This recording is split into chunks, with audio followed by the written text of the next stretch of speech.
যথাজ্ঞা Prince. মাথা নত করে সম্মান প্রদর্শন করে প্রত্যুত্তর দিল এক ড্রাগন। তার চোখে ছিল কঠোর সংকল্প আর প্রতিশ্রুতির অটুট আভা। আপনি নিশ্চিন্ত থাকুন, আমাদের ওপর আপনার ভরসা অটল থাকবে।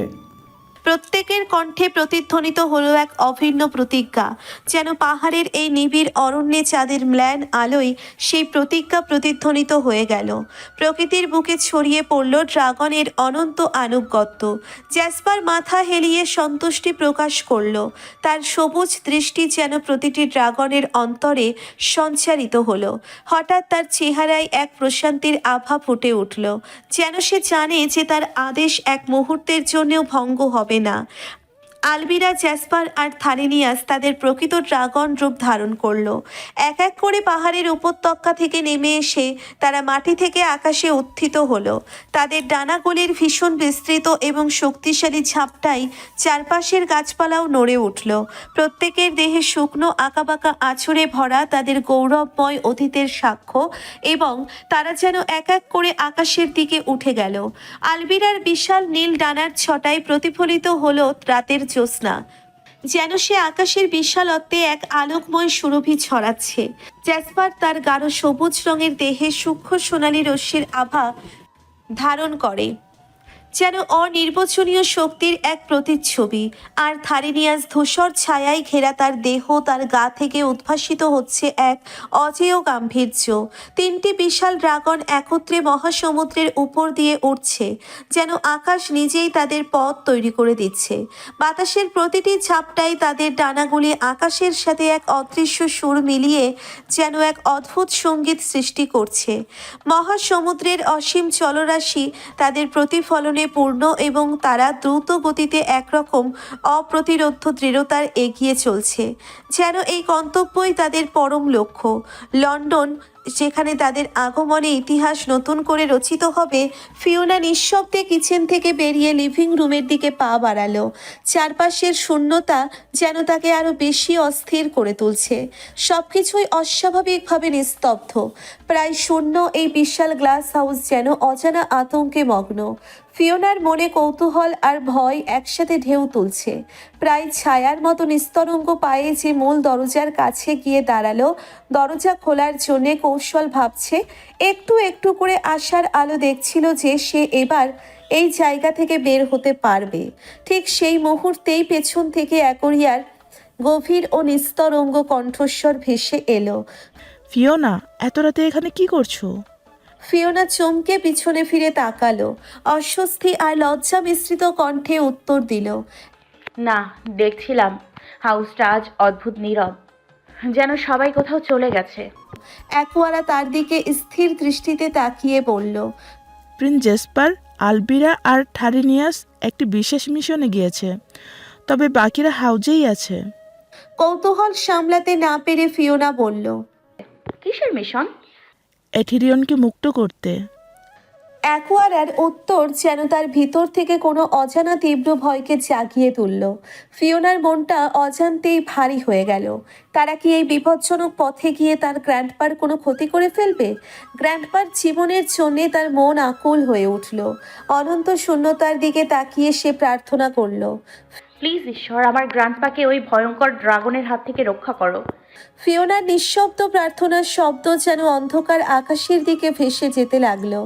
গাড়ি থামতেই একে একে গাড়ি থেকে নামলেন জ্যাসপার, আলবিরা এবং থারিনিয়াস। তারা অন্ধকার রাতের পরিপ্রেক্ষিতে এলিগ্যান্ট পোশাকে জ্বলজ্বল করছে, যেন রাতের গাঢ়তায়ও তাদের অভিজাত রূপ প্রতিফলিত হচ্ছে। জ্যাসপারের দেহে গভীর কালো রঙের স্লিম ফিট স্যুট, যার নিচে পরিপাটি সাদা শার্ট এবং সম্মানের প্রতীক হিসেবে গাঢ় কালো টাই ঝুলছে।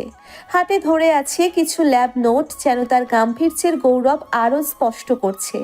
থারিনিয়াসের ধূসর স্যুটের ওপর শোভিত বটল গ্রিন টাইটাকে গবেষণায় নিমগ্ন এক উচ্চ কোটি বিজ্ঞানের ছাপ দিয়েছে। হাতে ধরা গবেষণার নোটপ্যাড যেন প্রজ্ঞার মূর্তি তৈরি করেছে। আর আলবিরা ধূসর ব্লেজার ও কালো ট্রাউজারে হালকা শাটিন শার্টের আভিজাত্যে, চোখে ধারালো চশমা, তার দৃপ্ত ও চঞ্চল দৃষ্টি যেন অসীম বুদ্ধিমত্তার পরিচায়ক। চোখ। ডক্টর আর্থারের ভবনের সামনে অটল অবস্থানে রয়েছে নিরাপত্তার বলয়। ভারী অস্ত্রে সজ্জিত গার্ড, সকল গার্ড অভিবাদন জানিয়ে সম্মান প্রকাশ করলেন জ্যাসপারকে। কিন্তু ডক্টর আর্থারের অনুমতি ছাড়া ভেতরে প্রবেশ নিষিদ্ধ।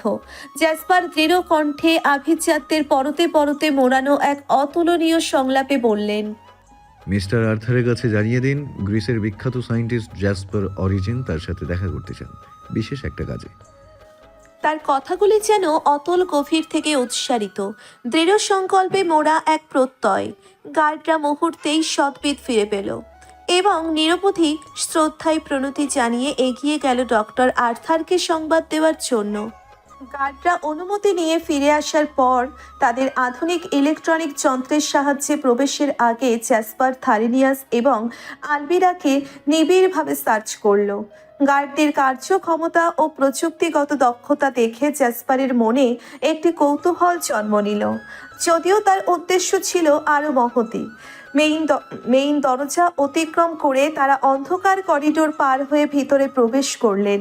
লিভিং রুমে প্রবেশ করে তাদের চোখে পড়ল এক অত্যন্ত মার্জিত চেহারার পুরুষ, ডক্টর আর্থার ব্লেক। সোফায় বসে তিনি ছিলেন একটি গাঢ় বাদামি রঙের স্যুটে, যার ওপরে সাদা শার্ট এবং কাঁধে ছিল একটি উষ্ণ কাশ্মীরি সোয়েটার। তার উপস্থিতি ছিল শান্ত ও সম্মানজনক, যা ঘরটির পরিবেশে এক নিখুঁত ভারসাম্য নিয়ে আসছিল। জ্যাসপার তার দিকে এগিয়ে গেলেন, মৃদু হাসি দিয়ে ডক্টর আর্থার হাত বাড়ালেন। ওয়েলকাম মিস্টার জ্যাসপার, কাইন্ডলি বসুন আপনারা। তিনি বললেন, তার গম্ভীর কণ্ঠস্বর একদম নিখুঁত ছিল। একসাথে বসে পড়ার পর আলবিরা এবং থারিনিয়াসের চোখে ছিল একটি সূক্ষ্ম উদ্বেগ, কিন্তু জ্যাসপার তার দৃঢ়তা বজায় রেখে কথোপকথনের সূচনা করলেন। ডক্টর আর্থার, আমি জানি আমাদের উপস্থিতি আপনার জন্য অপ্রত্যাশিত, কিন্তু আমাদের একটি গুরুত্বপূর্ণ আলোচনা আছে। ডক্টর আর্থার বিষণ্ণ দৃষ্টিতে তাদের দিকে তাকালেন, যেন গভীর চিন্তায় নিমজ্জিত। কিন্তু আমি যতদূর জানি গ্রিসে এমন আমি কোনো সায়েন্টিস্ট নেই। আপনি বোধহয় নতুন কোনো সায়েন্টিস্ট, আর অবশ্য এটাই হবে কারণ you are looking a young man. Jasper স্বচ্ছন্দে হাসলেন। জি মিস্টার, আমি নতুন বিজ্ঞানী, আর এরা আমার অ্যাসিস্ট্যান্ট থারিনিয়াস এবং আলবিরা। আর্থার তার গম্ভীর চোখে তাদের দিকে তাকিয়ে রইলেন। তো বলুন, কি আলোচনার জন্য এসেছেন, আর আপনাদের আমি কিভাবে সাহায্য করতে পারি? জ্যাসপার তার বক্তব্যে স্থিরতা আনার চেষ্টা করে বললেন, আমি আপনার থেকে বয়সে ছোট, তাই আপনি আমাকে তুমি করে বলুন, সমস্যা নেই। তো আমরা আসলে একটি অত্যন্ত বিশেষ পরিকল্পের বিষয়ে আলোচনা করতে এসেছি। এটা আমাদের দুপক্ষের স্বার্থের জন্য গুরুত্বপূর্ণ। আমরা জানতে পেরেছি আপনি আর মিস্টার ওয়াংলি আর মিস্টার চেন সিং মিলে একটি ড্রাগনকে নিয়ে গবেষণা করছেন। ডক্টর আর্থার চোখ কুঁচকে গেল। ড্রাগন? সে তো এক রহস্যময় বিষয়, তুমি কিভাবে জানলে? জ্যাসপার বিস্ময় এবং বিরক্তির সংমিশ্রণে ভরা দৃষ্টিতে ডক্টর আর্থারের দিকে তাকালো। আমি কিভাবে জানলাম সেটা বড় কথা নয়, তবে এই পরিকল্পনায় আপনি আমাদেরকে সামিল করবেন। আপনার পরবর্তী মিটিংয়ে আমরা আপনার সাথে থাকব। অসম্ভব। ডক্টর আর্থার গর্জন করে উঠলেন। আর তোমরা কী সব জাদা বলছো? ড্রাগন কোথা থেকে আসবে? পৃথিবী থেকে তো ড্রাগন কবেই বিলুপ্ত হয়ে গেছে। কী সব বলছো? Please don't waste my time and please leave. Jasper তার দৃষ্টি স্থির করে ডক্টর আর্থারকে লক্ষ্য করে বললেন, মিস্টার ব্লেক, আপনার কি মনে হয় আমরা সঠিক তথ্য না পেয়ে এখানে চলে এসেছি? আপনি যেভাবে বিষয়টা অস্বীকার করছেন তা আপনার বিজ্ঞানের প্রতি অবিচল বিশ্বাসের অভাব নির্দেশ করে। ড্রাগনরা বিলুপ্ত নয়, তারা এখনো বিদ্যমান। আমাদের কাছে প্রমাণ রয়েছে। প্রমাণ? ডক্টর আর্থার তীব্র ভঙ্গিতে বললেন, আমি বিজ্ঞান বিষয়ক তথ্য ছাড়া অন্য কিছু আর বুঝি না। তো আর কথাগুলো কল্পনার ফসল। এসব মন গড়া বিষয়ে আমি কোনো ট্রায়াল ইউজ করতে যাচ্ছি না। আপনি যদি আমাদের কথায় রাজি হন, আলবিরা তার কথা বলতে চেষ্টা করলেন। তাহলে আমরা এই রহস্যের আসল চিত্র ফুটিয়ে তুলতে পারবো। আমাদের হাতে এমন তথ্য রয়েছে যা আপনার গবেষণাকে এক নতুন দিগন্তে নিয়ে যেতে পারে। ডক্টর আর্থার মাথা নাড়লেন, তার চোখে সংশয়। আমার কাছে সময় নেই। আমি বিজ্ঞানী এবং আমি এমন কিছুতে জড়িয়ে পড়তে চাই না যা বাস্তবে প্রতিস্থাপিত হয়নি। তাই আপনারা আমার কাছে এসে সময় নষ্ট করবেন না। থারিনিয়াস ডক্টর আর্থারের দিকে তাকালো, কিছু বলার আগে গভীর শ্বাস নিল। আমাদের সম্পর্কে আপনি কি জানেন? আমরা আপনাকে এমন তথ্য দিতে পারি যা পৃথিবীর আর কোনো সায়েন্টিস্ট দিতে পারবে না। কিন্তু ডক্টর আর্থার তার ধৈর্য হারাতে বসেছিলেন। আমি আপনাদের এই বিষয়টা নিয়ে আর কোনো কথাই বলতে চাই না। এখন বিদায় নিন। আপনারা গবেষণার জন্য অন্য কথাই যে করুন। তাদের মধ্যে গম্ভীরতা নেমে এলো এবং জ্যাসপার বুঝতে পারলেন যে তাদের পরিকল্পনার জন্য নতুন কৌশল আবিষ্কার করতে হবে। ডক্টর আর্থার, আমার দিকে তাকান। জ্যাসপার স্থির কণ্ঠে বললেন। ডক্টর আর্থার কিছুক্ষণ ধরে তার দিকে তাকিয়ে থাকলেন, কিন্তু হঠাৎই জ্যাসপারের সবুজ চোখের গভীরতায় এক অদ্ভুত পরিবর্তন ঘটে। সেই চোখ থেকে একটি মৃদু কিন্তু প্রবল আলোর আভা বেরিয়ে এসে ডক্টর আর্থারের মস্তিষ্কে ঢুকে পড়ল। ডক্টর আর্থার প্রথমে অপ্রস্তুত হয়ে গেলেন, কিন্তু অদূরেই তার দৃষ্টিতে এক ধরনের মায়াবী অবস্থা বিরাজ করতে শুরু করলো, যেন তার চারপাশের পৃথিবীটা ম্লান হতে শুরু করেছে এবং একমাত্র জ্যাসপারই তার পুরো দৃষ্টি আকর্ষণ করতে সক্ষম হয়েছে। ডক্টর আর্থার যেন এক অবিনশ্বর স্বপ্নের মধ্যে নিমজ্জিত হলেন। জ্যাসপারের চোখের আভা তার মস্তিষ্কের গভীরে প্রবাহিত হয়ে তার চিন্তা ভাবনাকে মুছে ফেলতে শুরু করলো। এক অদ্ভুত মায়াবী জাদুর মধ্যে তিনি পড়ে গিয়েছিলেন, যেখানে শুধুমাত্র জ্যাসপারের শব্দরাই তার জন্য অর্থবহ হয়ে উঠছিল। আপনার কাছে যে তথ্য আছে তা আমাদের জন্য অত্যন্ত গুরুত্বপূর্ণ। জ্যাসপার বললেন, তার কণ্ঠস্বর ধীরে কিন্তু দৃঢ়। আপনি আমাদের পরিকল্পনায় সহায়তা করবেন। আমরা অ্যাথেরিয়নকে মুক্ত করতে চাই এবং আপনি আমাদের এই কাজে সাহায্য করবেন। ডক্টর আর্থার, যিনি এখন জ্যাসপারের বশবর্তী, শুধু তার নির্দেশনা অনুসরণ করতে শুরু করলেন। হ্যাঁ, আমি তোমাদের সাহায্য করব, তিনি স্থিরতার সঙ্গে বললেন, যেন এটি তার নিরিচ্ছা। এখন আমাকে আপনার পরবর্তী মিটিংয়ের সময় ও স্থানের বিষয়ে বলুন। জ্যাসপার জিজ্ঞেস করলেন। তার চোখের আলো এখনও ডক্টর আর্থারের মস্তিষ্কে প্রবাহিত হচ্ছিল। ডক্টর আর্থার কিছুক্ষণ ভাবলেন, তারপর বললেন, পরবর্তী মিটিং আগামী সপ্তাহে সেন্ট্রাল লন্ডনে একটি গবেষণা প্রতিষ্ঠানে। আমি সেখানে মিস্টার ওয়াং লির সাথে দেখা করব। প্রতিটি আপডেট আমাকে জানাবেন। জ্যাসপার বললেন। এবার আপনি কি আপনার পার্টনার হিসেবে আমাদের নিতে প্রস্তুত? ডক্টর আর্থার মাথা নেড়ে সম্মতি জানালেন। তার মনে কোনো সংশয় ছিল না, তিনি জ্যাসপারের নির্দেশনা গ্রহণ করতে পুরোপুরি প্রস্তুত ছিলেন। জ্যাসপার, আলবিরা এবং থারিনিয়াস একে অপরের দিকে তাকিয়ে বুঝলেন যে তারা প্রথম ধাপে সফল হয়েছেন। এবার তাদের পরবর্তী পদক্ষেপের জন্য প্রস্তুতি নিতে হবে। ডক্টর আর্থারকে হিপনোটাইজ করা ছিল তাদের প্ল্যানের একটি গুরুত্বপূর্ণ অংশ এবং এখন এই তথ্য তাদের কাজে লাগবে। জ্যাসপার ডক্টর আর্থারের কাছে একটি কার্ড নিয়ে বললেন, এটি আমার ইমেল। যোগাযোগের জন্য আপনাকে এটা ব্যবহার করতে হবে। তার কণ্ঠস্বরে ছিল দৃঢ়তা, যেন এই যোগাযোগের মাধ্যমে ভবিষ্যতের গতিপথ নির্ধারিত হবে।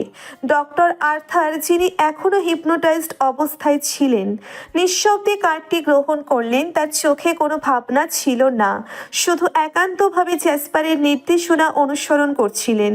কিছুক্ষণ পর জ্যাসপার আলবিরা ও থারিনিয়াসের দিকে তাকিয়ে বললেন, তোমরা গ্লাস হাউসে ফিরে যাও। আমার একটা বিশেষ কাজ আছে যা আমাকে একা শেষ করতে হবে। ঠিক আছে প্রিন্স।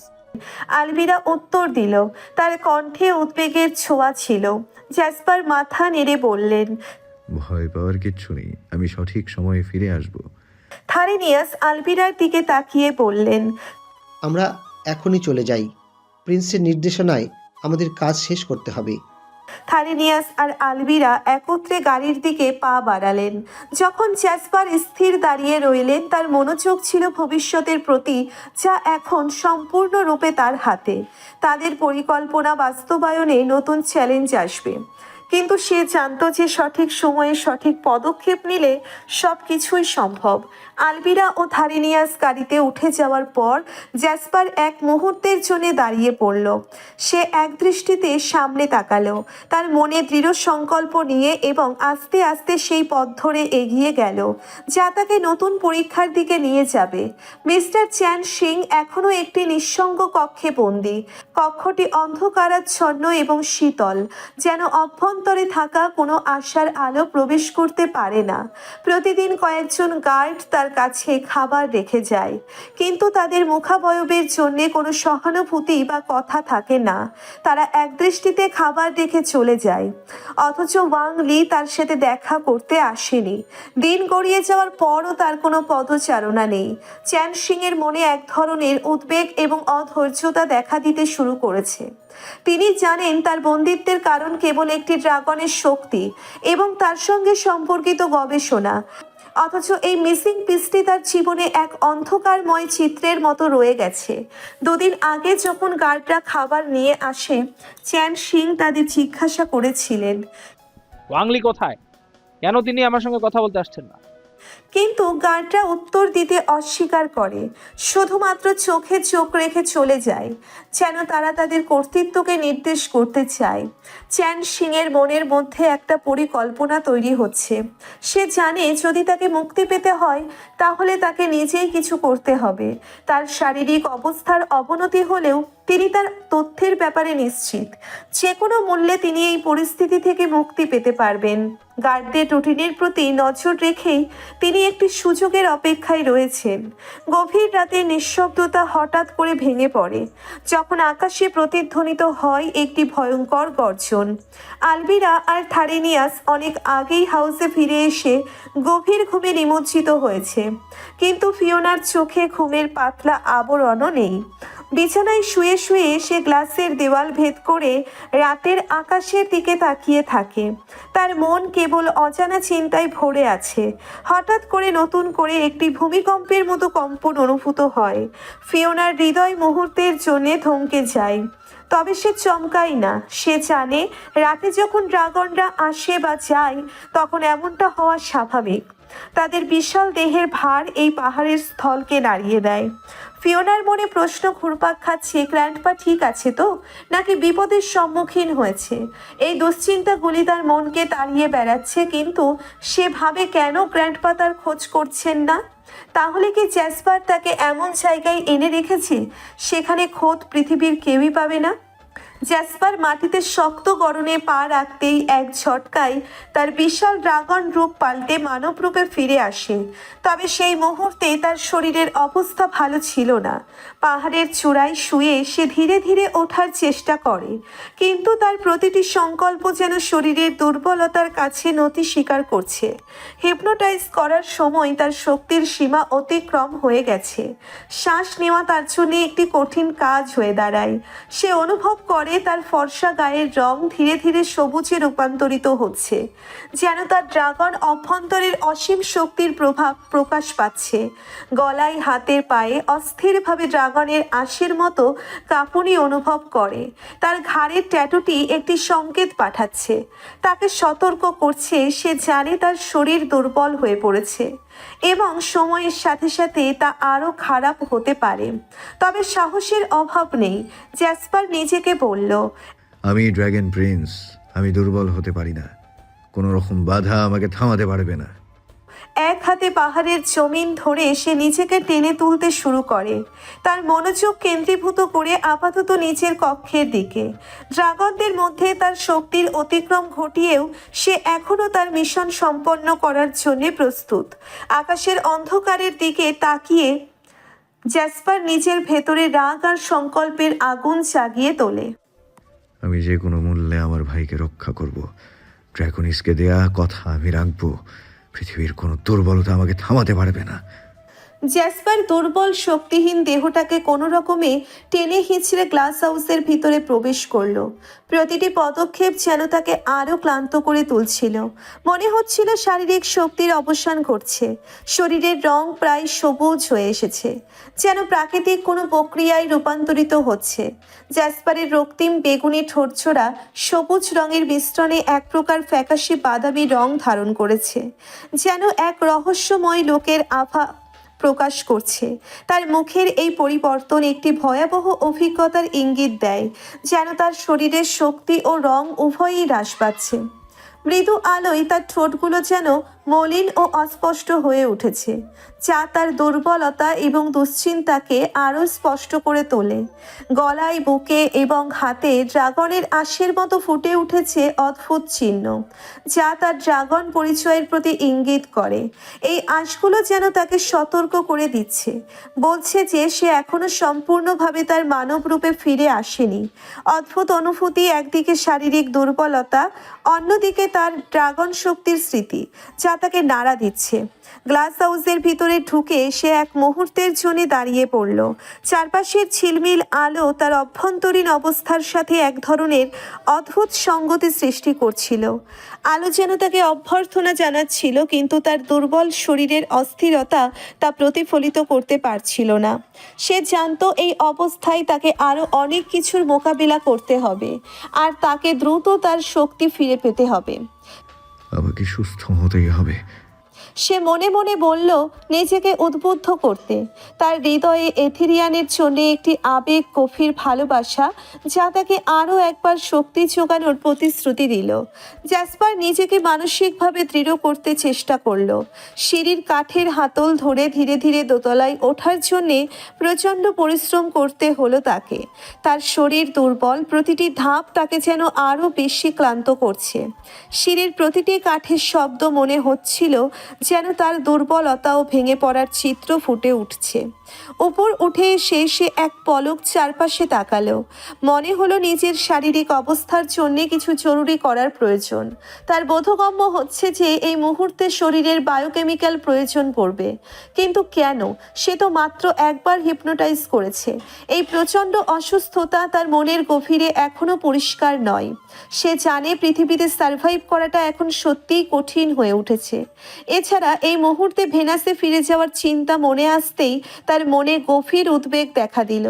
ড্রাগন রূপে ধরা তো অসম্ভব, কারণ সে জানে সেই রূপের শক্তি ও ক্ষমতা এখন পুরোপুরি বিলীন।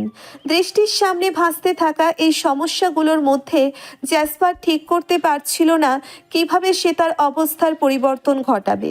তার মনের অন্ধকারে একটাই চিন্তা, যেভাবেই হোক তাকে পৃথিবীতে সার্ভাইভ করতেই হবে। আর একটু হেঁটে নিজের কক্ষে যাওয়া তার পক্ষে সম্ভব ছিল না। দোতলায় পৌঁছতেই ফিওনার কক্ষের দিকে তার চোখ চলে যায়। আপাতত সেখানে প্রবেশ করতে হবে। স্লাইডিং দরজাটি খুলে যায়, আর জ্যাসপার ঝুঁকে পড়ে ফিওনার কক্ষে প্রবেশ করে। তারপরে সে বিশাল ক্লান্তিতে কক্ষের মেঝেতে হুমড়ি খেয়ে পড়ে যায়। তখন ফিওনা কাচের দেওয়াল থেকে বাইরের দৃশ্য দেখছিল। হঠাৎ স্লাইডিং দরজার মৃদু শব্দে পেছন ফিরে তাকায়। ঠিক তখনই তার দৃষ্টির সামনে পড়ে যায় জ্যাসপার, যে এই মুহূর্তে কক্ষের সামনে অবসন্ন অবস্থায় মাটিতে পড়ে আছে। ফিওনার হৃদয়ে এক টানা ঝাঁকুনি দিয়ে ওঠে। সেই দ্রুততার সাথে জ্যাসপারের অবস্থা দেখার চেষ্টা করে। জ্যাসপারের শরীরের অবস্থা তার মনকে আতঙ্কিত করে তোলে। তার গা সবুজ, ঠোঁটগুলো রক্তিম বেগুনির সাথে মিশে ফ্যাকাশে বাদামি রং ধারণ করেছে। ফিওনার হৃদয়ে এক অজানা আতঙ্ক ভর করে ওঠে। জ্যাসপারের রূপ রীতিমতো ভয়ের উদ্রেক করে। সবুজ রঙের দেহ, বাদামি ঠোঁট, যেন সে এক অশুভ কিছুর ইঙ্গিত বহন করছে। এই চরম অচেনা রূপ তার মনের ভিতরে গভীর এক অস্বস্তি সৃষ্টি করে। সে পা বাড়াতে সাহস পায় না, বরং এক ধরনের থমকে যাওয়া অনুভূতি তার প্রতিটি স্নায়ুকে গ্রাস করে। জ্যাসপার মেঝেতে শুয়ে পড়ে, অথচ তার মুখাবয়বটি পরিচিত হলেও সেই মুখের অঙ্গভঙ্গিতে যেন এক অচেনা জগৎ থেকে আগত কোনো সংকেত। ফিওনা এক পা সামনে এগোতে গিয়ে থমকে যায়। তার নাভির নিচে যেন একটি ভারী পাথর চেপে বসেছে। এটা কি হয়েছে? চিন্তার গভীরে গিয়ে মনে আসে। তার মনে ভয়ঙ্কর চিন্তা উকি দেয়। এরকম ভয়ঙ্কর রূপ কেন? এমনকি ভয়ে শ্বাস নিতে কষ্ট হচ্ছে। ফিওনার চোখে জল আসতে থাকে, কিন্তু সে তা চাপতে চায়। সে বোঝে আজকের রাতটি বোধহয় তার জন্য সাধারণ রাত না। তার প্রতিটি রক্ত কণাতে এক ভয়ের অনুভূতি ছড়িয়ে পড়ে। সে ধীরে ধীরে জ্যাসপারের দিকে এগিয়ে যায়, কিন্তু সাহসিকতার প্রত্যেক পদক্ষেপে তার অন্তরাত্মা এক অদ্ভুত দ্বিধায় রুদ্ধ হয়ে পড়ে। জ্যাসপার চোখ তুলে ফিওনার দিকে তাকায়, যেন তার দৃষ্টি কিছু না বলা কথা ওড়ানোর চেষ্টা করছে। তার সবুজ চোখে তখন কষ্টের ছায়া ফুটে ওঠে, যা একটি অদৃশ্য যন্ত্রণার সাক্ষী। ধীরে ধীরে যেন জীবনের সব শক্তি একত্রিত করে সে অস্থিরভাবে উঠতে চেষ্টা করে। পা দুটি আলতোভাবে বেছের দিকে চলে আসে, কিন্তু শরীরের দুর্বলতা তাকে বশীভূত করে। অবশেষে সে বিছানার সামান্য পৌঁছয় আর অত্যন্ত ধীরগতিতে শুয়ে পড়ে। বিছানায় নরম ম্যাট্রেস তার জন্য একটি প্রশান্তির আশ্রয় স্থল হয়ে ওঠে, কিন্তু তার মুখাবয়বের ক্ষোভ ও কষ্ট সে লুকাতে পারে না। মুখের বাঁক যখন অস্পষ্ট, তখন তার ঠোঁটের মাঝে অদ্ভুত একটি বোধ নিহিত থাকে। এই মেয়ে, সে যেন নিশ্চিত এক গম্ভীর হাহাকার তুলে বলেন। শব্দগুলো যেন কষ্টের ভারে নুইয়ে পড়ে, প্রতি বর্ণ যেন তার শরীরের গভীরে জমে থাকা অব্যক্ত কষ্টের কাহিনী বলে দেয়। ফিওনার হৃদয়ে এক ঝড় শুরু হয়। জ্যাসপারের গাঢ় সবুজ দেহ, যার উপর এখনো ড্রাগনের আশার ছায়া, তাকে আরো ভীতিকর করে তুলেছে। সেই মুহূর্তে ঘরটি যেন নীরবতা ও উদ্বেগের আধারে ডুবে যায়। জ্যাসপারের মুখের ভাষায় এক ধরনের অসহায়ত্ব ধরা পড়ে, যা ফিওনার অন্তরে কিছুটা অস্বস্তির জন্ম দেয়। তার মনের অন্দরে প্রতিধ্বনিত হয়। এই মেয়ে, ফিওনা আতঙ্কে এক পা এগিয়ে আসে, যেন সেই মুহূর্তে তার অস্থির হৃদয়ে এক শৃঙ্খলা আনতে চাইছে। জ্যাসপারের রূপের ভীতি তাকে কিছুটা থমকে দেয়, কিন্তু তার গলার গভীর শ্বাসগ্রহণের শব্দটা কিছুটা সাহস যোগায়। আলবিরাকে ডাকো। জ্যাসপারের অগ্নিঝরা কাঁপা কাঁপা কণ্ঠে নির্দেশ দেয়। তার কণ্ঠস্বরের গম্ভীরতা যেন চারপাশের বাতাসকে ভারী করে তোলে। ফিওনা কিছু একটা প্রশ্ন করার ভাবমূর্তি ফুটিয়ে তোলে, তবে এর আগেই জ্যাসপারের সবুজ চোখজোড়া নিমেষে বন্ধ হয়ে যায়। যেন এক মুহূর্তে সে পুরো পৃথিবী থেকে বিচ্ছিন্ন হয়ে গেল। এটা ছিল এক বিচ্ছিন্নতা, একটি দুর্ভাগ্যের সংকেত। ফিওনা দ্রুত কক্ষ থেকে বেরিয়ে এসে যেন মুহূর্তের কণ্ঠস্বর গিলে খাওয়ার চেষ্টা করলো। তার হৃদয়ে আতঙ্কের স্রোত প্রবাহিত হতে লাগলো। মনে হচ্ছিল প্রতিটি মুহূর্তে অশুভ কিছু ঘটতে পারে। আলবিরার কক্ষের দিকে এগোতে গিয়ে সে হঠাৎ একটি তীক্ষ্ণ বোধ অনুভব করে। মনের গভীরে একটি ক্ষীণ স্বর যেন তাকে বলছিল এই মুহূর্তে সঠিক সিদ্ধান্ত নিতে পারে। না, এখান থেকে পালাতে হবে। সে সিদ্ধান্তে স্থির হয়ে লিভিং রুমের দিকে চলে আসে। লিভিং রুমের মূল দরজার দিকে এগোয়। ফিওনা তা খুলতে আপ্রাণ চেষ্টা শুরু করে। দরজার ওপরে তার হাতের স্পর্শে জমে থাকা ধুলোর প্রতি তার চোখ পড়ল। সেই ধুলো যেন তার উদ্বেগের চিহ্ন। কতদিন সে এখানে আটকানো ছিল। দরজাটি দুলতে শুরু করে, কিন্তু সে যেন এক অসম্ভব বোঝার নিচে চাপা পড়ে আছে। ফিওনার হৃৎপিণ্ডের গতি বাড়তে লাগলো। মনে হচ্ছে সৃষ্টির প্রতিটি কোণে এক অদ্ভুত সংকট ঘনীভূত হচ্ছে। তার পায়ের তলার মেঝে যেন ভারী হয়ে উঠছে এবং সে নিজেকে এক খাঁচায় আবদ্ধ মনে করলো। দ্রুত সে দরজাটির হাতল টেনে ধরল, কিন্তু এটি যেন তাকে বিরোধিতা করছে। ফিওনার মনে হচ্ছিল প্রতিটা ক্ষণ যেন আকাশের কালো ছায়ার মতো। সে জানে জ্যাসপারের সঙ্গে অস্বাভাবিক কিছু ঘটেছে, আর এটাই সুযোগ পালানোর। কিন্তু ফিওনা পুনরায় ব্যর্থ হলো। দরজাটি যেন এক নিষ্ঠুর প্রতিবন্ধকতার মতো তার সামনে দাঁড়িয়ে রইল। হতাশার শীতল হাওয়া তার শরীরে বয়ে গেল। মনে হলো সেই দরজা খুলতে পারা ছিল একেবারেই অসম্ভব। দৃষ্টি তখন দিগন্তে, কিন্তু মন মানসিকতা অন্ধকারের গভীরে ডুবে গেল। এই মুহূর্তে জ্যাসপারের বিষয়ে এক নতুন আতঙ্ক কাতর হয়ে উঠল ফিওনার হৃদয়ে। যদি ওই ফায়ার মনস্টার কিছু হয়ে যায়, সে চিন্তিত ভাবে। তাহলে সবাই মিলে আমাকেই দায়ী করবে। তারা মনে করবে আর নিশ্চয়ই আমি কিছু করেছি। প্রতিটি ভাবনায় যেন একটি নতুন বিষাক্ত সুতো গাঁথা হচ্ছিল, যেটি তার মনের গহীনে পেঁচিয়ে ধরছিল। অস্বচ্ছ দুশ্চিন্তার স্রোত ভেসে চলছিল ফিওনা। সে নিজের ভেতরে এক প্রকার যুদ্ধ অনুভব করছিল।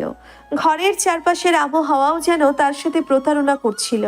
প্রতিটি মুহূর্তে মনে হচ্ছিল অন্ধকারে লুকিয়ে থাকা প্রতিটি ছায়া তাকে লক্ষ্য করে হাসছে। ফিওনা পুনরায় কাঠের সিঁড়ি বেয়ে আলবিরার কক্ষের সামনে উপস্থিত হলো। তবে এখানেও কোনো দরজা নেই, শুধু একটানা গ্লাসের দেওয়াল বিভ্রান্তির জালে আবদ্ধ হয়ে গ্লাসের টাচ করলো। আর সে ভাবতে লাগলো। এখন আমি কি করব? উত্তেজনা ও উদ্বেগের মধ্যে এক অদ্ভুত সংঘাত শুরু হলো তার মনে। হঠাৎ আলবিরার কক্ষের স্লাইডিং দরজা এক চঞ্চল শব্দে খুলে গেল। ফিওনা বুঝতে পারল তার দুশ্চিন্তা ও আতঙ্কের মধ্যে কিছুটা আশার আলো দেখা দিয়েছে। যখন সে দরজায় হাত দিয়েছে তখনই কক্ষে আলবিরার কাছে সিগন্যাল পৌঁছে গেছে। এক মুহূর্তের মধ্যেই সে দ্রুত আলবিরার কক্ষে প্রবেশ করে। আলবিরা তার কক্ষের প্রবেশদ্বারের পাশে দাঁড়িয়ে বিরক্তির সাথে বলল। এই মেয়ে, এই এত রাতে তুমি আমার কক্ষের সামনে কি করছো?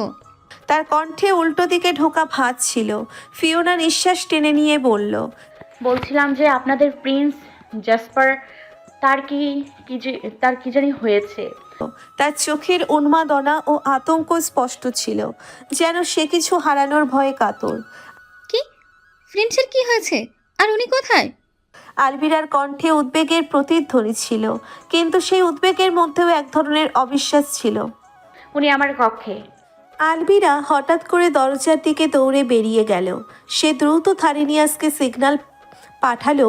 থারিনিয়াসের সাড়া পাওয়ার আগেই ফিওনা আলবিরার পিছনে পিছনে ছুটতে লাগলো। আলবিরা আর থারিনিয়াস ফিওনার ঘরে প্রবেশ করার মুহূর্তেই তারা যে দৃশ্যের সম্মুখীন হলো তা ছিল ভীতিকর। জ্যাসপার বিছানায় অবুর হয়ে হাত পা ছড়িয়ে শুয়ে আছে, যেন কোনো অদৃশ্য শক্তি তাকে দখল করে রেখেছে। তার মুখাবয়ব নিস্তেজ আর শরীরের রং এখনো সবুজ আর ঠোঁটজোড়া বাদামি মিশ্রণে ধূসর হয়ে আছে, যেন একটি বেদনাদায়ক সংকটে। এটা কি হয়েছে? থারিনিয়াসের কণ্ঠে উদ্বেগের ছাপ স্পষ্ট। সে দ্রুত জ্যাসপারকে সোজা করার জন্য এগিয়ে এলো। আলবিরা কিছু না বললেও তার চোখে উদ্বেগ এবং সহানুভূতির চিহ্ন ছিল। হিপনোটাইজ করার ফলেই এরকম হয়েছে। আলবিরা বলল, তার কণ্ঠে বিচলিত ভাব। আমাদের দ্রুত কিছু করতে হবে, থারিনিয়াস। জ্যাসপারের শরীরের অবস্থা দেখে মনে হচ্ছিল সে একটি কঠিন সংগ্রামের মধ্যে ছিল, যা তার অভ্যন্তরীণ শক্তির সীমা অতিক্রম করেছে। থারিনিয়াস জ্যাসপারের মাথা তুলতে সাহায্য করে, যেন তার গলা সহজে নিঃশ্বাস নিতে পারে। আমরা এখন কি করব? আলবিরা আতঙ্কিত গলায় জিজ্ঞাসা করল। মনে হচ্ছে প্রিন্সের শরীরে বায়োকেমিক্যালের ঘাটতি দেখা যাচ্ছে। থারিনিয়াস উত্তর দিল। তবে আমাদের আগে নিশ্চিত হতে হবে কি কারণে তার এই অবস্থা। আলবিরা দ্রুত চারপাশে নজর রাখলো, যেন কিছু অদ্ভুত সংকেত খুঁজে বের করতে পারে। তার শরীরে বায়োকেমিক্যাল প্রবেশ করানোর ব্যবস্থা করতে হবে। জ্যাসপারের নিথর শরীরের দিকে তাকিয়ে আলবিরার মনে এক ধরনের দুশ্চিন্তা ভর করল। সে জানে জ্যাসপার তাদের জন্য কতটা গুরুত্বপূর্ণ এবং তাকে সুস্থ করতে না পারলে তাদের ভেনাসের সবাইকে এক কঠিন পরীক্ষার মুখোমুখি হতে হবে। আলবিরা, তুমি আকোয়ারাকে ডাকো। থারিনিয়াস বলল, তার কণ্ঠে দ্রুততার আর জরুরি অনুভূতি। ও কিছু ভেষজ ওষুধ তৈরি করতে পারবে। আর আমি এখনই ল্যাবে যাব। ড্রাকোনিসের সাথে কথা বলতে হবে, সে আমাদের সাহায্য করতে পারে। ঠিক আছে, আমি এখনই একরাকে ডেকে আনছি। আলবিরা নিশ্চিত কণ্ঠে বলল। তার মুখে উদ্বেগের ছাপ ছিল, কিন্তু সে জানতো যে এই মুহূর্তে সময় খুব মূল্যবান। থারিনিয়াস দ্রুত ল্যাবের দিকে রওনা হলো। তার মনে দৃঢ় সংকল্প। সে জানতো যে ড্রাকোনিসের সাহায্যে ছাড়া তারা এই সংকট থেকে বেরিয়ে আসতে পারবে না। আলবিরা শীঘ্রই ফিওনার কাছে ফিরে আসলো। আমি একরাকে ডাকতে যাচ্ছি, তুমি এই মুহূর্তে প্রিন্সের কাছে থাকো, আমরা খুব তাড়াতাড়ি ফিরে আসবো।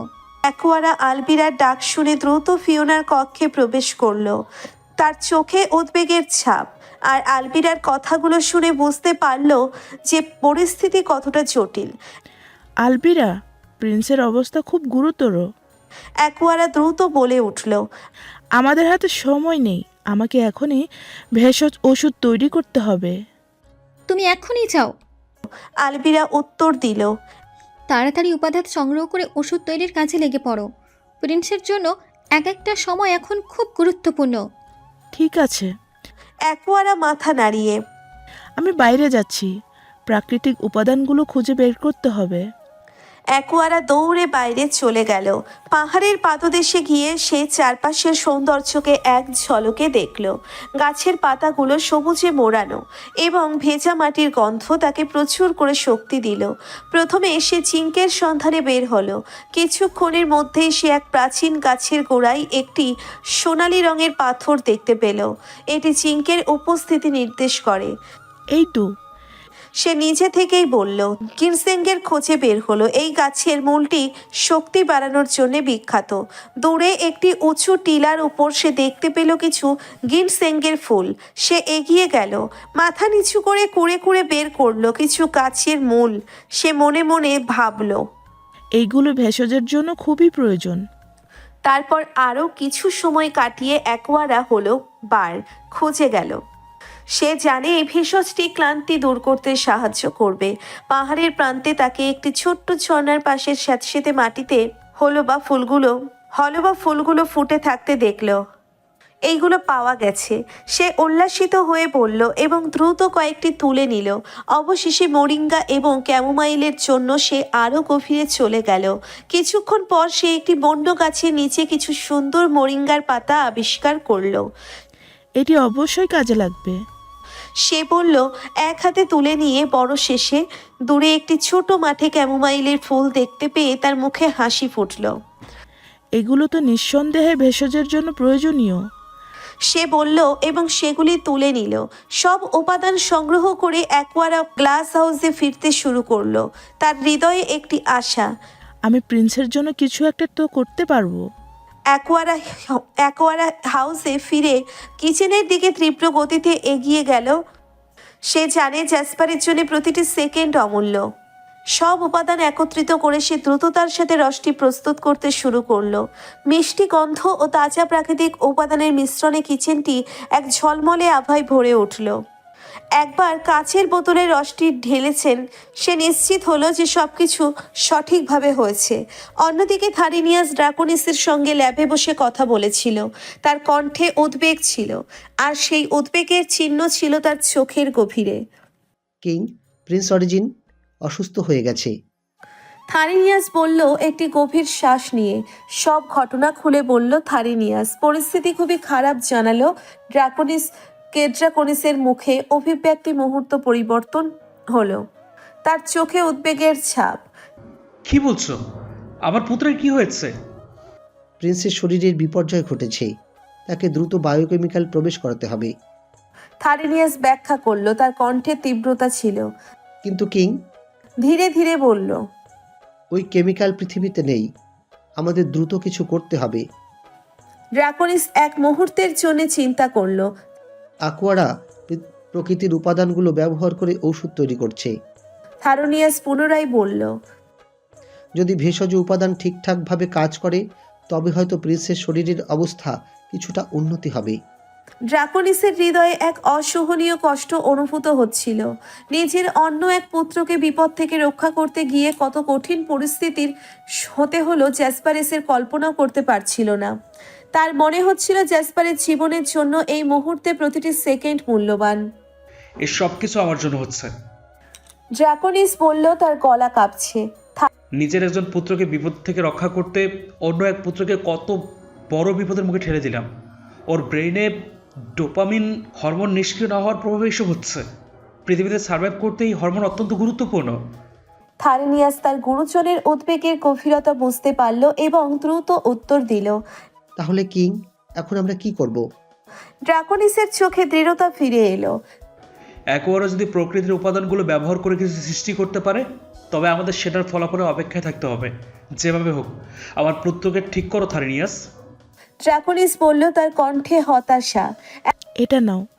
অ্যাকোয়ারা বলল, বোতলটি আলবিরার দিকে বাড়িয়ে দিয়ে, এতে আমি গিনসেং, হালোবা, মেরিঙ্গা এবং ক্যামোমাইলের মিশ্রণ করেছি। আশা করি এটি প্রিন্সের শরীরের জন্য কার্যকর হবে। তবে এটাও মনে রাখতে হবে এটা একমাত্র সাময়িক সমাধান।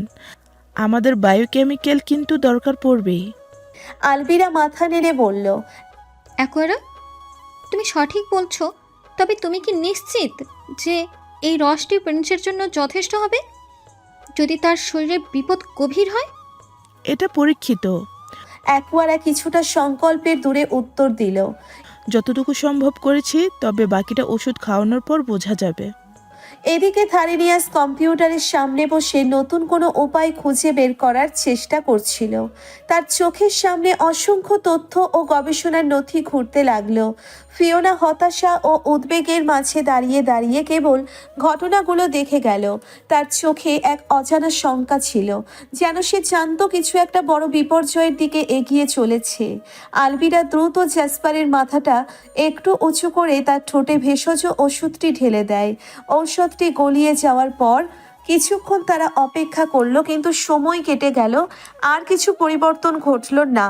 জ্যাসপারের শ্বাস প্রশ্বাসের ধারাবাহিকতা ঠিক থাকলেও তার চোখের ছাপগুলো উজ্জ্বল হয়নি, যেন ভেতর থেকে সে একটি অন্ধকারে বন্দী।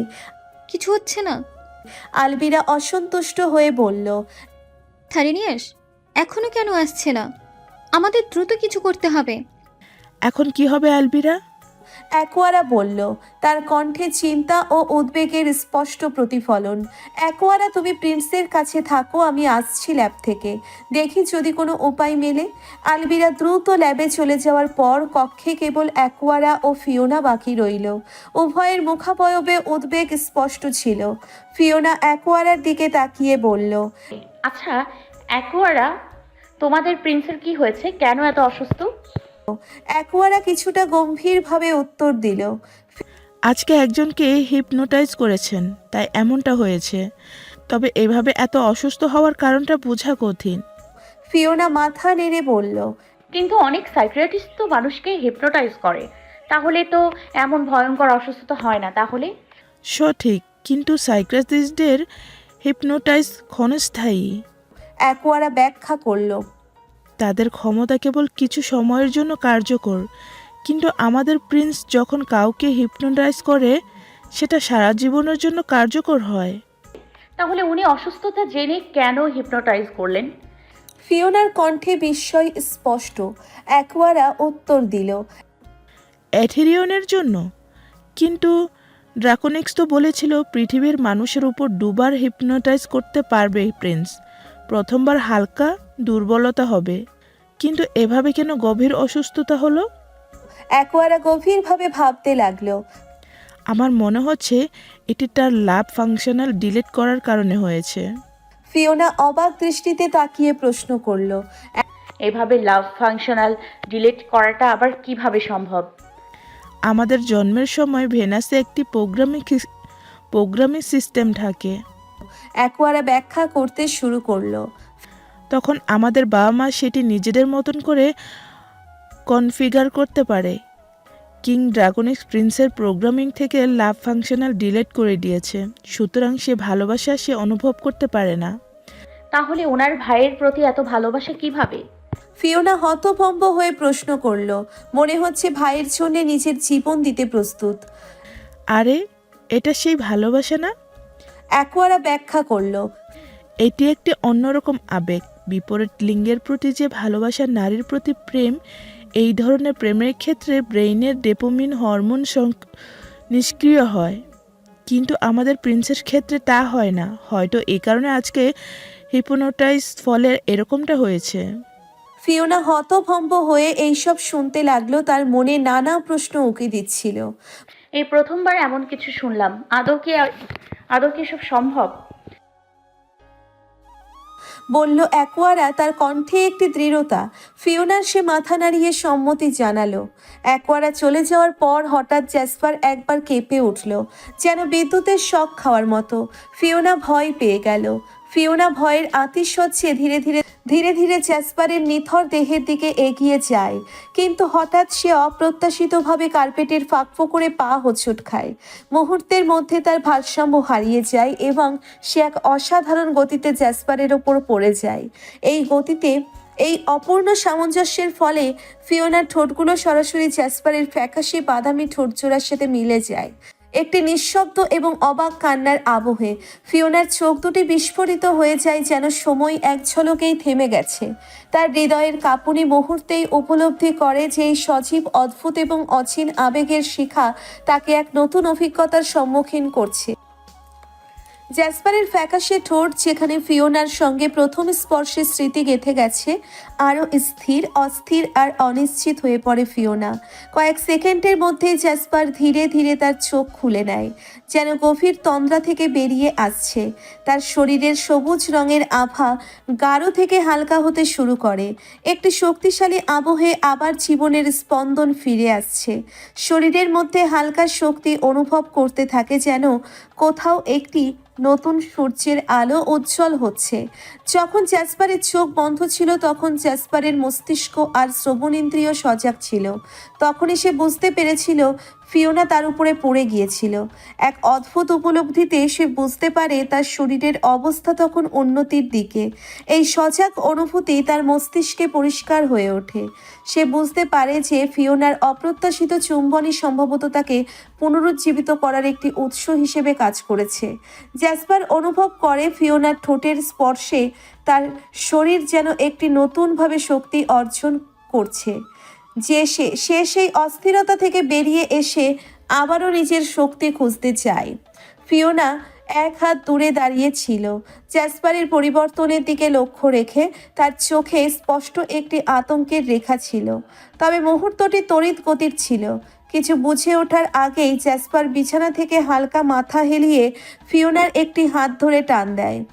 অপ্রস্তুত ফিওনা হঠাৎ করে জ্যাসপারের শক্তপোক্ত পুরুষালী বুকের উপর হুমড়ি খেয়ে পড়ে। জ্যাসপার ফিওনার মাথা নিজের বুক থেকে তুলে এক হাত ফিওনার কোমরে পেঁচিয়ে ধরে, আর এক হাত ফিওনার পিছনের চুলের মাঝে শক্ত করে মুষ্টিবদ্ধ করে তার রক্তিম অধর দুটো ফিওনার গোলাপের পাপড়ির ন্যায় কোমল অধরের সাথে চেপে ধরে, এক গভীর চুম্বনে যা যেন দুই পৃথিবীর সংযোগ। ফিওনার অধরে যে সমস্ত রস, সেগুলো এক নিমেষেই শুষে নিচ্ছে জ্যাসপার। এই অপ্রত্যাশিত মুহূর্তে সময় থমকে দাঁড়ায়, আর চারপাশের সমস্ত শব্দ মিশে যায়।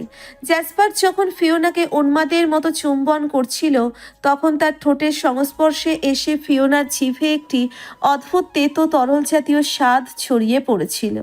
এটা যেন কোনো বিষাক্ত গ্যাসের মতো, যা মুহূর্তের জন্য তাকে বিভ্রান্ত করে দিয়েছিল। সে মনে মনে ভাবল, এটা হয়তো ড্রাগনদের এক ধরনের বিশেষ রস। যতক্ষণ জ্যাসপার তার ঠোঁট আঁকড়ে ধরে রেখেছে, ততক্ষণ ফিওনা অস্বস্তিতে ভুগছিল। ঠোঁটের ওই অস্বাভাবিক তেতো স্বাদ যেন তার মনে এক ধরনের ভীতির সৃষ্টি করছিল। জ্যাসপারের শরীর যখন শক্তি ফিরে পাচ্ছিল, তখন তার প্রভাব ফিওনার অনুভূতিতে স্পষ্ট হচ্ছিল। এই চুম্বনের মাধ্যমে সে যেন তাকে একটি ভিন্ন জগতের দ্বারপ্রান্তে দাঁড়িয়ে রেখে চলে গিয়েছিল, যেখানে নৈসর্গিক এক ভয়াবহ উভয় অনুভূতি একত্রিত হয়েছে। তেতো স্বাদ এখন তার ঠোঁটের প্রতিটি নড়াচড়ায় যেন বিদ্যুতের স্রোত প্রবাহিত করছে। জ্যাসপার এক নাগারে ফিওনার ঠোঁট আঁকড়ে ধরে চুম্বন করে চলেছে, যেন সময় থমকে গেছে আর পৃথিবীর সবকিছু একমাত্র এই মুহূর্তের কাছে সমর্পিত। তার শরীরের সবুজ বর্ণ ধীরে ধীরে পরিবর্তিত হয়ে তুষারের শুভ্রতার মতো উজ্জ্বল হয়ে উঠছে, যেন পুনরুজ্জন্মের এক নতুন সূচনা। ফ্যাকাশে বাদামি ঠোঁটজোড়া পুনরায় রক্তিম বেগুনি রঙে ফিরছে, শক্তি ও প্রাণশক্তি পুনরুদ্ধার করছে, আর তার মধ্যে অব্যক্ত এক শিহরণের অগ্নিশিখা জ্বলছে। ফিওনার শরীরের দুর্বলতা এখনো কাটেনি, কিন্তু জ্যাসপারের শক্তি তার সমস্ত সত্তাকে দখল করে নিয়েছে। সে নিজেকে মুক্ত করার চেষ্টা করলেও জ্যাসপারের শক্তির কাছে পরাজিত হয়। জ্যাসপার আরও শক্ত করে ফিওনার কোমর জড়িয়ে ধরেছে, আর অন্য হাত ফিওনার চুলের মাঝে। প্রতিটি চুম্বন যেন তার আত্মাকে নাড়িয়ে দিচ্ছে, কিন্তু সেই সঙ্গে ফিওনার ঠোঁট ব্যথা অনুভব করতে শুরু করে। তার চোখ দিয়ে অশ্রু বেয়ে পড়ছে, যা শুধুমাত্র শারীরিক ব্যথারই নয়, বরং অনুভূতির এক জটিল প্রতিফলন। এই অপ্রত্যাশিত চুম্বনের প্রতিক্রিয়া তার হৃদয়ের গভীরতম স্রোত সৃষ্টি করছে। একদিকে তেতো, অন্যদিকে ভয়ের অনুভূতি। এখন ফিওনা নিজেকে চুম্বনের সেই অদ্ভুত বাস্তবতায় বন্দী মনে করছে, যেখানে অস্থিরতা আর যন্ত্রণার সংমিশ্রণ এক অবিস্মরণীয় অধ্যায় রচনা করছে। পুরোপুরি শক্তি ফিরে পাওয়ার সঙ্গে সঙ্গে জ্যাসপার ফিওনার ঠোঁটজোড়া ছেড়ে দেয়। যেন এক অসীম আবেগের বাঁধন থেকে মুক্তি পেয়ে সে নতুন দিগন্তে পদার্পণ করছে। ফিওনার অশ্রুসিক্ত চোখ সেই চুম্বনের উষ্ণতায় গরম হয়ে ওঠা ঠোঁট মুহূর্তের জন্যে আটকে যায়। জ্যাসপার তখন তার সেই চিরচেনা অগ্নিমূর্তি ধারণ করে যেন সে একটি দৃষ্টির বিভ্রম থেকে বেরিয়ে এসে নতুন এক বাস্তবতায় প্রবেশ করেছেন। ফিওনা হঠাৎ করে নিঃশ্বাস নিতে শুরু করে। তার বুকের গভীরতা থেকে নিঃশ্বাসগুলো যেন ছিঁড়ে বের হয়ে আসছে। সে আশ্চর্য হয়ে বুঝতে পারে যে কিভাবে মুহূর্তের মধ্যে তার সারা দেহ এক অদ্ভুত অনুভূতির তরঙ্গকে ধারণ করেছে। কিন্তু ঠিক এই সময়ে জ্যাসপার তাকে এক ঝটকায় বিছানার পাশে ফেলে দেয়। একটি স্নিগ্ধ স্পর্শ, কিন্তু সেই স্পর্শ যেন কোনো অন্ধকারে ঢেকে থাকা ভীতির সংকেত। জ্যাসপার তখন বিছানা থেকে উঠে হনহন করে কক্ষ থেকে বেরিয়ে যায়। এক মুহূর্তের জন্যেও পেছন ফিরে তাকায় না। তার শরীরের শক্তি ও উগ্রতা দিয়ে পুরো ঘরটি যেন কাঁপছে। শশে একদিকে সে অপ্রতিরোধ্য, অন্যদিকে একা, তার হৃদয়ে জ্বলন্ত প্রশ্নের আগুন। এই নৈকট্য ও বিচ্ছিন্নতার মধ্যে ফিওনার হৃদয়ে ঢুকে পড়ে এক অজানা আতঙ্ক। ফিওনা এখনো হতভম্ব। মনে হতে থাকে যেন একটি নৈসর্গিক জাদুর ভেতর দিয়ে সে প্রবাহিত হচ্ছে। সেই মুহূর্তে তার সমস্ত চিন্তা যেন অবশ হয়ে গেছে। এই অদ্ভুত প্রাণী, সেই ভয়ঙ্কর ড্রাগন যে কিনা প্রথম দেখাতেই ফিওনার হৃদয়ে আতঙ্ক সৃষ্টি করেছিল, সে কিভাবে এইভাবে তার ঠোঁটের স্পর্শে তাকে জড়িয়েছে, অদ্ভুতভাবে তাকে চুম্বন করেছে। ফিওনার মনে ভেঙে পড়ে অশান্তি। ইস, তার হাত অবশ হয়ে গেছে। মনে হয় যেন ড্রাগনের কঠিন ও উষ্ণ ঠোঁটের স্পর্শ তাকে পাথর করে দিয়েছে। সে নিজেকে প্রশ্ন করতে থাকে, এই মনস্টারটা তাকে এভাবে কি করে চুম্বন করতে পারে। ফিওনা দ্রুত উঠে গিয়ে কক্ষের ছোট্ট বাথরুমের দিকে চলে যায়। সেখানে পৌঁছানোর সাথে সাথেই সে হ্যান্ড শাওয়ারটি খুলে ঠান্ডা পানির প্রবাহ ছড়িয়ে দেয়। তার ঠোঁটের ওপর পানি পড়তে শুরু করে, যেন সে সেই অপ্রত্যাশিত চুম্বনের স্বাদ মুছে ফেলতে চায়। প্রতিটি গড়িয়ে পড়া পানির ফোঁটা যেন তার অস্থির হৃদয়কে কিছুটা শান্ত করে। সে টিস্যু নিয়ে ঠোঁটগুলোকে ডলতে শুরু করে, যেন চুম্বনের নোংরা স্মৃতি থেকে নিজেকে মুক্ত করতে চায়। ছি, সে মনে মনে অভিযোগ জানায়, এ যেন কেমন অদ্ভুত এবং অবাঞ্ছিত অনুভূতি। সে আশা করেছিল যে এই ভয়ঙ্কর ড্রাগনের থেকে সে কখনো এরকম কিছু অনুভব করবে না, কিন্তু এখন সেই অবিশ্বাস্য ঘটনার স্বাদ যেন তার ঠোঁটে লেগে রয়েছে, আর সে চাইছে যত দ্রুত সম্ভব তা মুছে ফেলতে। কি জঘন্য স্বাদ! ফিওনা মনে মনে ভাবে, তার শ্বাসের সঙ্গে বেরিয়ে আসা অস্থিরতার ছাপ। ঠোঁটগুলোতে পানি পড়তে থাকলে তার মনে নতুন করে শিহরণ বয়ে যায়। পানি আর টিস্যুর সঙ্গে সাথে সেই অদ্ভুত চুম্বনের চিহ্নও ধীরে ধীরে মুছে যাচ্ছে। তবুও এক অদ্ভুত অনুভূতি তার মনে অস্থিরতা সৃষ্টি করে। জ্যাসপার যখন ল্যাবে প্রবেশ করলো, তখন তার উপস্থিতি ল্যাবটি যেন এক মুহূর্তের জন্য থমকে গেল। আলভিরা আর থারিনিয়াস, যাদের মুখাবয়ব চিন্তিত আর উদ্বিগ্ন ছিল, দ্রুত উঠে দাঁড়ালো দুজনে একসাথে। কম্পিউটারের পর্দা থেকে চোখ সরিয়ে জ্যাসপারের দিকে তাকিয়ে তারা যেন নতুন আশা খুঁজে পেয়েছিল। প্রিন্স সরিচিন, আপনি সুস্থ হয়ে গেছেন? আলভিরা বিস্মিত হয়ে বলল, তার গলার উষ্ণতায় যেন বিরাট এক আনন্দের ছোঁয়া। আমরা তো ভীষণ চিন্তায় পড়ে গেছিলাম। থারিনিয়াসও সাথে সাথে উত্তর দিল, আপনার হিপনোটাইজের পর আমরা ভেবেছিলাম আপনার শক্তি আপনি চিরদিনের জন্য হারিয়ে ফেলবেন, সব কিছু শেষ হয়ে যাবে। কিন্তু এখন তো দেখা যাচ্ছে আকোয়ারার ঔষধের কার্যকারিতা আসলে আপনাকে রক্ষা করতে পেরেছে। জ্যাসপার এখনো এক প্রকার কৌতূহল ও আবেগে ভরা। দ্রুত তাদের বোঝাতে চাইল যে এখন এসব বলার সময় নেই, আমার গুরুত্বপূর্ণ কাজ আছে যেটা এক্ষুনি করতে হবে। প্রিন্স, আপনি বিশ্রাম করতেন, এখন এই মুহূর্তে ল্যাবে প্রবেশ করাটা বোধহয় আপনার ঠিক হয়নি। থারিনিয়াস বলল, আমি কিং ডাকনিসকে জানিয়ে দিচ্ছি আপনি যে অলৌকিকভাবে সুস্থ হয়ে গেছেন। জ্যাসপার তাদেরকে কঠোর কণ্ঠে জবাব দিল, থারিনিয়াস, আলভিরা, আমি জানি তোমরা আমাকে নিয়ে অনেক চিন্তিত আর উদ্বিগ্ন ছিলে। এখন তো আমি ঠিক হয়ে গেছি, তাই না? একটুও ক্লান্তি বোধ নেই এই মুহূর্তে আমার ভেতর। তোমরা এখন হাউসে ফিরে যাও, আমার ল্যাবে খুব গুরুত্বপূর্ণ কাজ আছে। তারা দুজনে এক মুহূর্তের জন্য দ্বিধায় পড়ে গেল, কিন্তু অবশেষে প্রিন্সের কঠোর সিদ্ধান্তের সম্মান জানিয়ে ল্যাবের দরজা থেকে বেরিয়ে গেল। ল্যাবের শান্ত পরিবেশে এক অদ্ভুত চাপ অনুভব হচ্ছিল, আর জ্যাসপার জানতো যে এখন তাকে একা কিছু বিষয়ে রিসার্চ করতে হবে এবং দ্রুত। জ্যাসপার কম্পিউটারের সামনে বসে এক মনোযোগী দৃষ্টিতে স্ক্রিনের দিকে তাকালো। তার মাথায় অসংখ্য প্রশ্ন ঘুরপাক খাচ্ছিল, আর সে জানতো যে এই রহস্যের সমাধান খুঁজে বের করা তার জন্য অত্যন্ত গুরুত্বপূর্ণ। মানুষের চুম্বনে কি কি কেমিক্যাল থাকে? টাইপ করে সে সার্চ বক্সে চাপ দিল। কিছু সেকেন্ডের মধ্যে স্ক্রিনে বিভিন্ন তথ্য হাজির হলো। জ্যাসপারের মনে উকি দিচ্ছিল এক অজানা আশঙ্কা। পড়তে শুরু করলো চুম্বনে প্রধানত থালা, প্রোটিন, গ্লুকোজ, ভিটামিন আর কিছু বিশেষ যৌগ থাকে, কিন্তু তার গবেষণার ফলাফল অনুযায়ী এই কেমিক্যালগুলো মানুষের মধ্যে প্রায়ই পাওয়া যায়, কিন্তু এর কোনোটাই তেমন জাদুকরী ক্ষমতার অধিকারী নয়। কিন্তু আমি তো সম্পূর্ণভাবে সুস্থ হয়ে গেছি। সে মনে মনে পুনরাবৃত্তি করলো। ফিওনার ঠোঁটের চুম্বনে কি আমাকে সুস্থ করেছে? এখন জ্যাসপার বুঝতে পারল যে ফিওনার মধ্যে অন্য কিছু রয়েছে। সাধারণ মানুষের চুম্বনের যেসব যৌথ দেখা গেল, এর একটা ও বায়োকেমিক্যাল তৈরি করতে পারবে না ড্রাগনের শরীরের। তাহলে ফিওনার চুম্বন কি অন্য কোনো বিশেষ যৌগ ছিল? অবশেষে সে একটি সম্ভাবনার কথা ভাবল। এটা হয়তো ফিওনার অজানা উৎস থেকে আসা কিছু বিশেষ জৈব রাসায়নিক হতে পারে। আবিষ্কৃত তথ্যের সঙ্গে জড়িত থাকা তার আসল উদ্বেগ মাথা চাড়া দিয়ে উঠল। ফিওনা যে কিনা সাধারণ এক মানবী, সে কি করে তার মধ্যে এমন কিছু ধারণ করে রেখেছে? সে আরও গভীরভাবে চিন্তা করল। আমি নিশ্চিত ফিওনার চুম্বন শুধুমাত্র মানবিক স্পর্শের জন্য নয়, বরং সম্ভবত একটি শক্তিশালী প্রাচীন উৎসর মাধ্যমে এসেছে, যা হয়তো ভেনাসের কোনো দীর্ঘকালীন প্রভাবের ফল। তবে ও তো পৃথিবীর হিউম্যান। এখন তার লক্ষ্য স্পষ্ট হয়ে উঠল। যে করেই হোক এর রহস্য উন্মোচন করতেই হবে, আর তাকে জানতে হবে যে ফিওনার মধ্যে এমন কি আছে। জ্যাসপার এক নাগারে সিদ্ধান্ত নিল। যাই হোক, অন্তত একটা কিছু তো পাওয়া গেল পৃথিবীতে সার্ভাইভ করার মতো। এটাই আমার জীবনের জন্য একটা গুরুত্বপূর্ণ ভূমিকা হিসেবে কাজ করবে। জ্যাসপার তার ঠোঁটের কোণে এক রহস্যময় বাঁকা হাসি ফুটিয়ে বলল, এলিসন, ফিওনা, এই জীবনে আর তোমার মুক্তি নেই। এই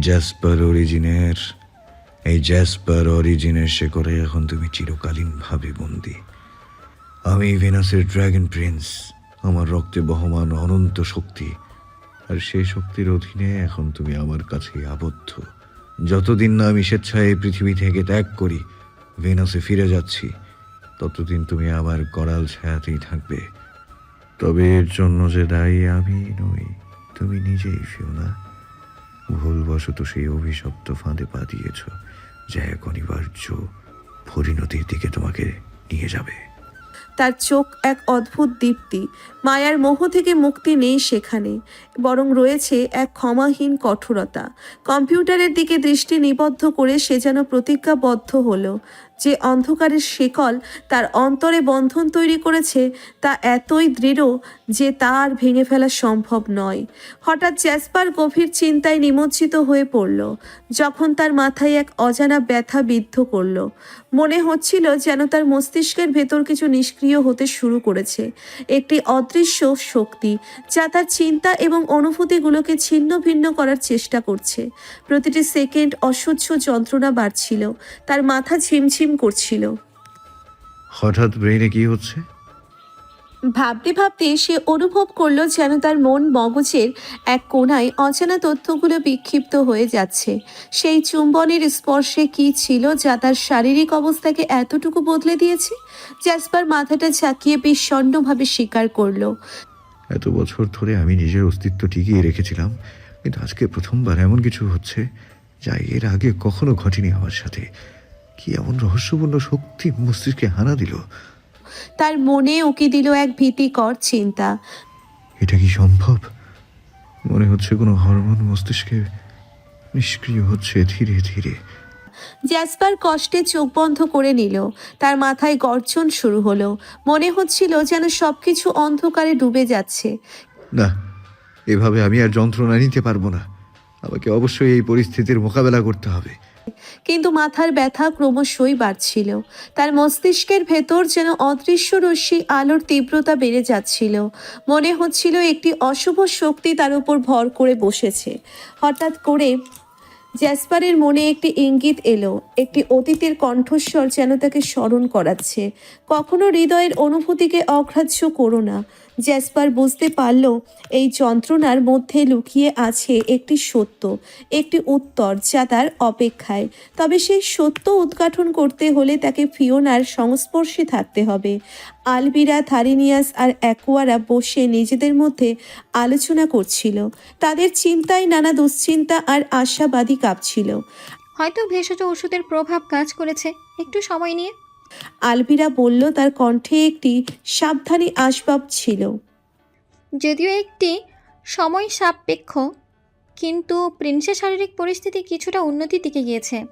থারিনিয়াসের মাথা নেড়ে সম্মতি জানিয়ে বলল, হ্যাঁ, তবে আমাদের সতর্ক থাকতে হবে। অনেক সময় পরিবর্তনগুলি মুহূর্তের মধ্যে ঘটে, একটি মুহূর্তেই সব কিছু বদলে যেতে পারে। তার কথা শোনার সাথে সাথে অ্যাকোয়ারা কিছুটা চিন্তিত হয়ে বলল, আমি তো ভাবতেই পারিনি এই প্রাকৃতিক ভেষজ ওষুধ এভাবে কাজে লাগবে। কিন্তু আমরা তো জানি ড্রাগনদের শরীরে যে কোনো ওষুধ দ্রুত কাজ করে, একদম সাথে সাথে। আর না কাজ করলে একেবারেই করে না। তাহলে এদিকে ফিওনা ছিল অজ্ঞাত এক দুর্দান্ত সত্যের সামনে, যা তার কাছে একটি রহস্য হয়ে দাঁড়িয়েছিল। সে উপলব্ধি করতে পারছিল না যে জ্যাসপারের সুস্থতার পেছনে কেবল তার চুম্বনই ছিল প্রধান কারণ। তার মনে মিশ্র অনুভূতি কাজ করছিল, ভয়, বিভ্রান্তি, এক অদ্ভুত আকর্ষণ। জ্যাসপারের ড্রাগন শক্তি ফিরে পাওয়ার ঘটনাটি ছিল একটি অনন্য আর রহস্যময় অভিজ্ঞতা, যার মূল কেন্দ্রে ছিল তার নিজস্ব উপস্থিতি। কিন্তু ফিওনা এই বিষয়ে অবগত না, তার কোনো কিছুই বোধগম্য হয়নি। সে জানেও না তার কারণেই জ্যাসপার সুস্থ হয়ে উঠেছে। জ্যাসপার তার বাবাকে ভিডিও কল করলো। ড্রোকনিস স্ক্রিনে জ্যাসপারকে দেখে আনন্দে বিস্ময়ে ভরে উঠল। গল্পের পরের পর্বগুলো দেখার জন্য চ্যানেলটি সাবস্ক্রাইব করে সঙ্গেই থাকুন। ধন্যবাদ।